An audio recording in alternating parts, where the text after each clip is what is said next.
그래서 이제 오늘 본문의 말씀이 이제 그 만물이라는 말이 이제 자꾸 나오는데 그걸 좀 이따 설명을 드릴게요. 만물에는 뭐가 들어가 있냐면 그 모든 것이 만물이에요. 모든 것. 성경에서 말하는 이제 헬라에서 판타라고 하는데 모든 것이 만물이에요.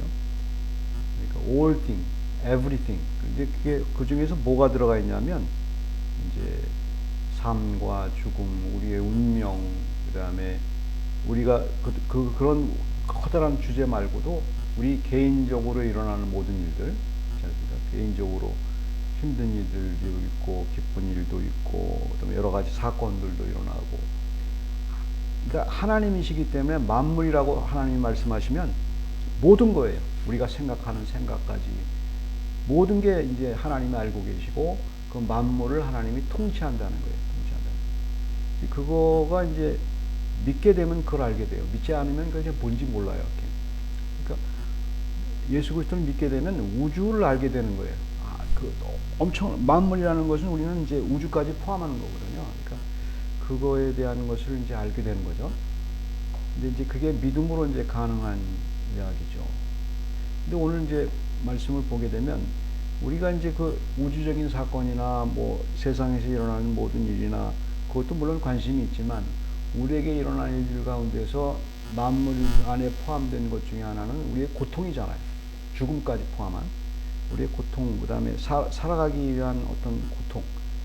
사람들은 다 살아가기 위해서 똑같이 이제 고통을 당하죠.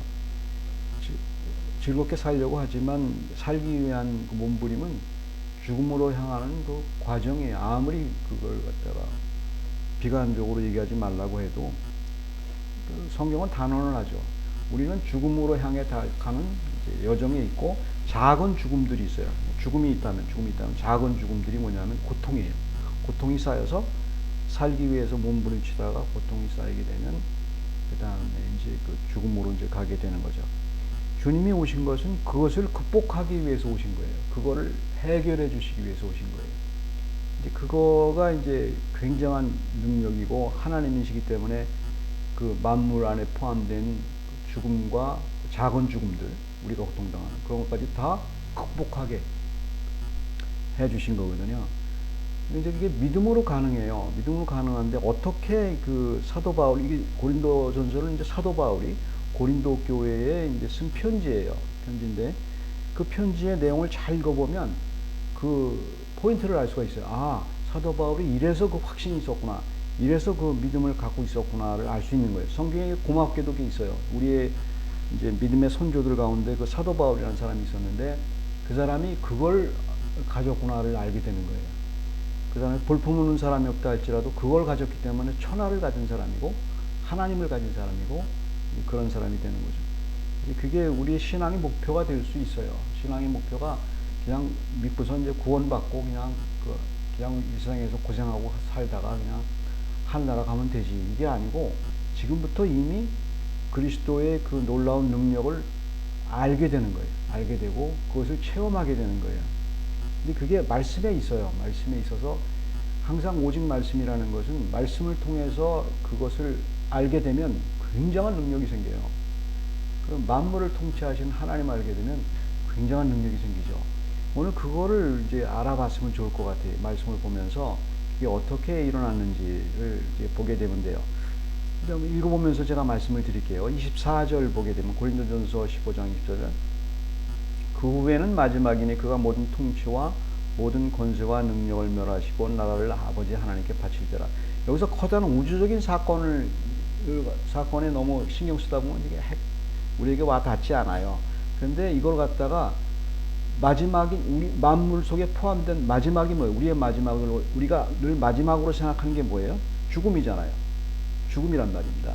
그걸 멸했단 말이에요. 하나님이 죽음이 없도록 했단 말이에요. 이제 그게 와닿지 않는단 말이에요. 그게 무슨 말이냐 말이에요. 도대체 25절 보게 되면 그가 모든 원수를 발 아래에 둘 때까지 반드시 왕노하시리니. 자, 모든 원수라는 표현은 우리가 살아가는데 고통스럽고 우리에게 원수가 병들고 고통스럽고 살기 위해서 애쓰고 그 다음에 뭐 공부해야 되고 여러 가지 배려가 많잖아요. 여러 가지 있잖아요. 그런 모든 것들을 그게 우리의 원수예요. 어떻게 보면 원수. 너무 힘드니까 원수인데 그것을 갖다가 하나님이 또 살아가기 위한 그것뿐만 아니고 이제 외부에서 들어오는 여러 가지 고통이 있지 않습니까? 천재지변도 그렇고 전쟁도 그렇고 인간관계에 있어서도 여러 가지 우리가 마음 상하는 것을 당하게 되잖아요. 근데 그거를 하나님이 해결했다는 거예요. 왕노릇한단 말은 그걸 컨트롤한다는 거고 그걸 이미 해결했다는 얘기예요. 그러니까 이제 그게 와닿지 않아. 여전히 와닿지 않죠. 예수님이 그걸 나를 통치하고 있고 나의 모든 고통을 알고 계시다면 통치하고 있다면 그게 나와 지금 현재 무슨 상관이 있냐 이렇게 생각이 들잖아요. 당연해요. 그게 당연해요. 사도 바울이 바볼에서 이런 표현을 쓴 게 아니란 말이에요. 그게 왕노릇한단 말이. 자, 사도 바울이 어떻게 그걸 갖다 확신하는지를 한번 쫓아가 보면 좋죠. 본문을 보면 잘 알 수가 있어요. 26절 보게 되면 맨 나중에 멸망받을 원수는 사망이니라. 이제 이걸 갖다 25절의 내용을 갖다가 축약한 거예요. 우리의 마지막 원수는 뭐예요? 우리가 가장 싫어하는 것 중에 하나가 뭐예요? 죽음이잖아요. 사망이잖아요. 물론 지금 이제 여러분이 잘 아시다시피 아담의 죄로 인하여 죄가 세상에 들어와서 첫사람 아담으로 인해서 우리가 죄를 짓지도 않은데 원죄가 있기 때문에 죽을 수밖에 없어요. 우리는 하나님 앞에 죄이든. 이건 이제 성경적으로 표현한 거죠. 근데 세상 사람들은 그걸 믿지 않죠. 우리는 그걸 믿는 거고 하나님에 대한 그거에 대해서 이제 우리가 사망이 왔다는 것을 이렇게 알고 아무리 발버둥 쳐도 우리는 이제 사망이 오게 돼 있죠. 그냥 잊고 살 뿐이에요. 그게 싫죠. 우리에게 굉장히 싫죠.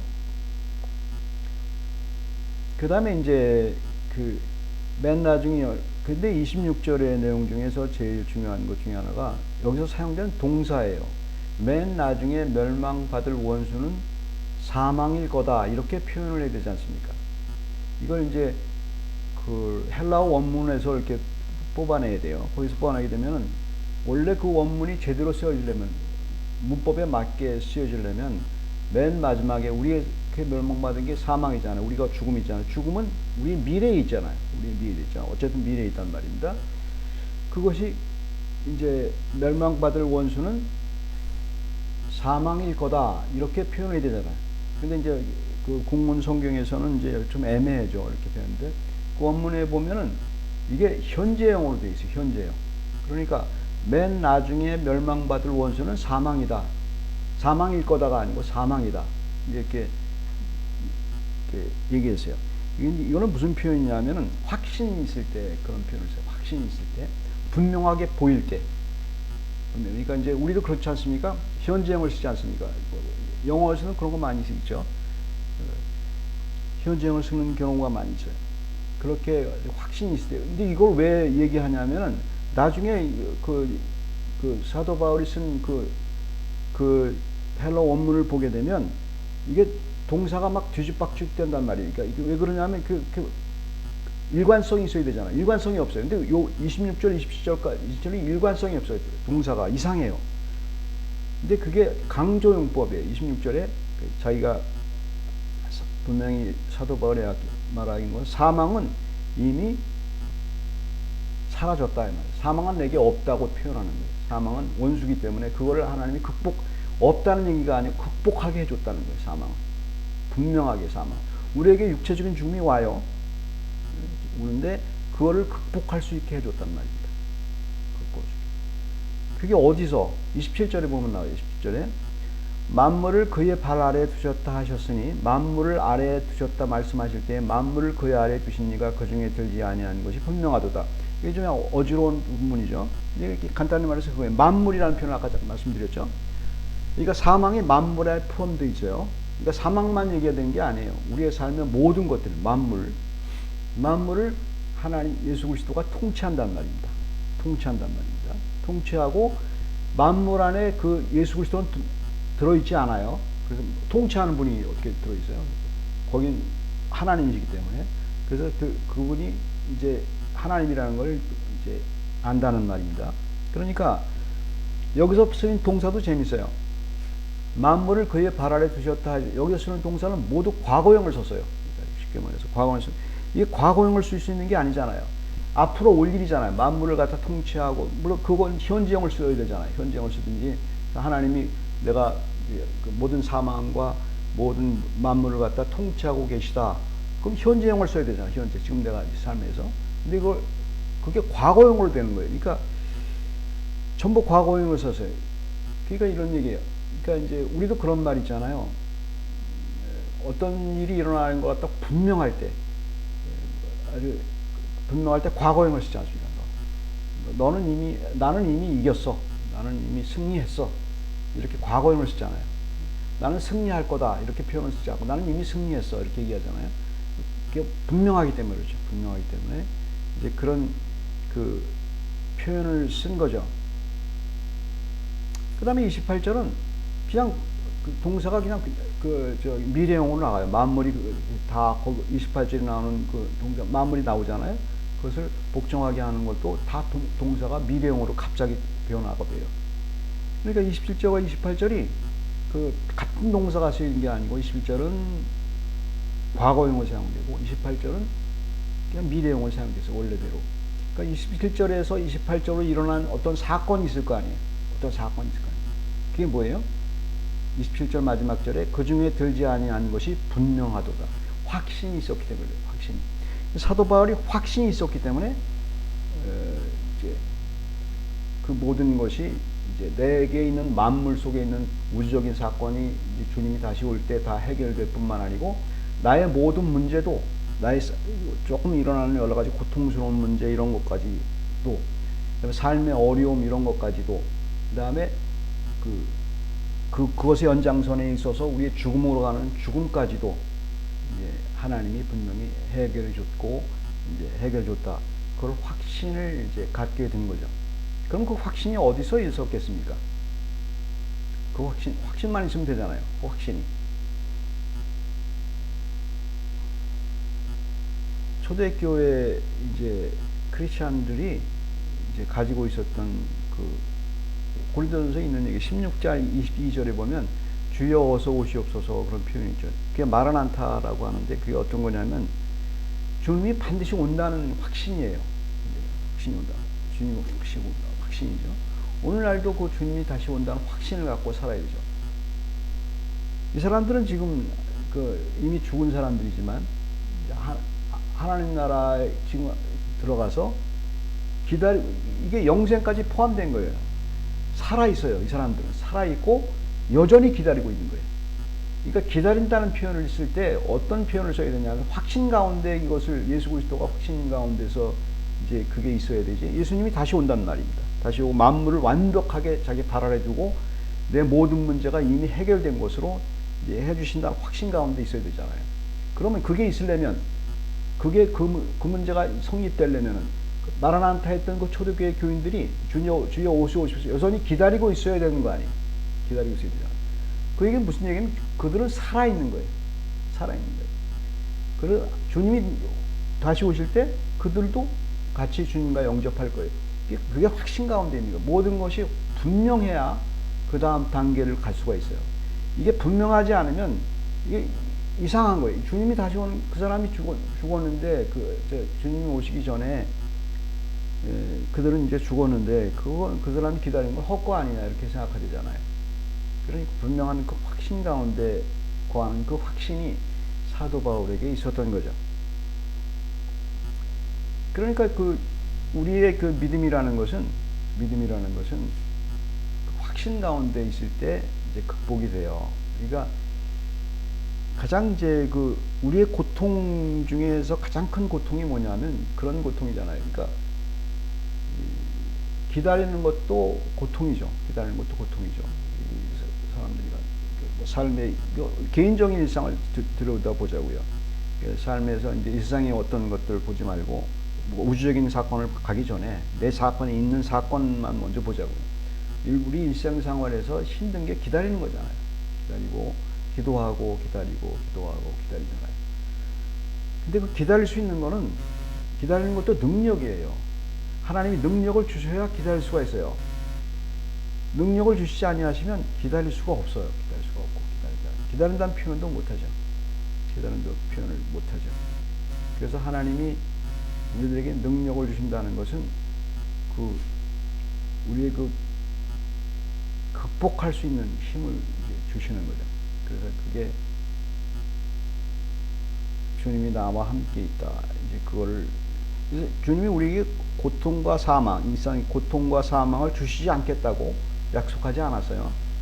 사망을 건너서 극복할 수 있겠다고 하겠다고 이제 우리에게 약속을 분명하게 하신 거예요. 그러니까 극복이 사망 이후에 영생이 있고 우리에게 부활이 있고 영생이 있고 그 다음에 지금 현재에 있는 고통도 극복할 수 있겠다 하겠고 그 다음에 좋은 일이 또 있게 하겠다는 약속이에요.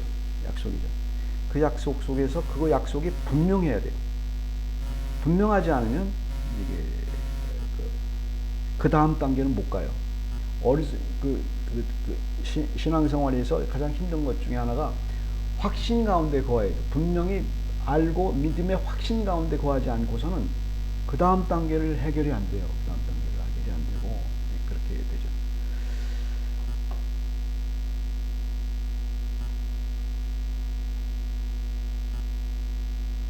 그래서 고난이 문제가 아니고 고난 가운데서 확신이 있느냐 여기에 포커스를 맞추시면 돼요. 그러니까 고난이 문제가 아니고 고난은 물론 늘 고난이 문제죠. 고통스럽고 근데 여기서 이 고난을 품은 확신 내 안에 있는 확신이 있는가 이걸 점검을 해야 되고 이것 때문에 기도를 해야 돼요. 내가 정말 믿고 있는지 내가 정말 기다리고 있고 아무 잡을 게 하나도 없는데 믿을 게 하나도 없는데 주님이 정말 해결해 주실 건지 그냥 그걸 기도해야 돼요. 확신을 가지고 확신이 들 때까지 그 확신만 잡으면 신앙에서 승리한 사람이죠. 그걸 계속 기다리는 거예요. 기다릴 수 있는 능력이 생겨요. 같이 기도하겠습니다.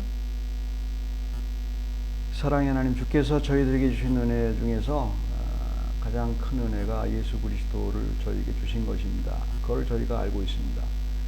그분을 믿고 그분을 통하여 우리의 모든 문제가 해결이 되고 그 해결될 뿐만 아니고 결국은 선하게 모든 것을 극복할 수 있도록 힘을 주시고 좋은 일로 저희들에게 주신다는 그것을 잘 기다릴 수 있도록 저희 마음에 성령의 은혜가 있게 해 주시옵소서.